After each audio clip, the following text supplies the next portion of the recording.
and there were a couple of things which happened underway. The bet with my wife what it would be, and I predicted, slightly. Of course, her gamble, to come out stronger and more stable as a government to enter negotiations with the European Union, that gamble has backfired on her, and she comes out weaker.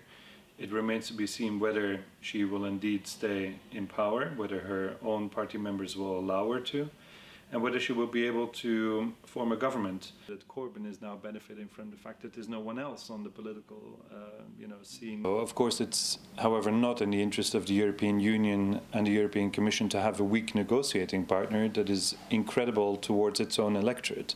It's easier for the European Commission to negotiate with indeed a strong and stable UK government that can convince its own electorate that difficult compromises were needed.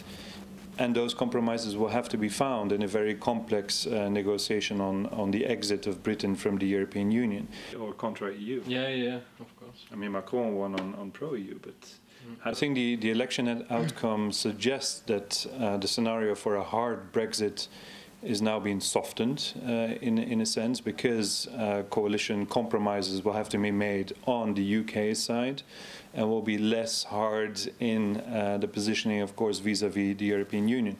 That in itself would be in the interest, I think, ultimately of both parties to the negotiation. It's amazing. Yeah. And it's really... The negotiations were scheduled to start in 11 days. That may be delayed. If there is no government to negotiate with, then there will be simply no talks.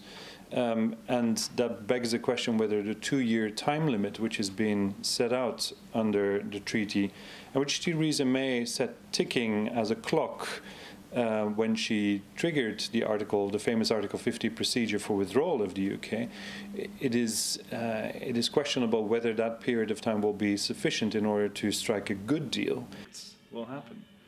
So that's not a stable leader that you would...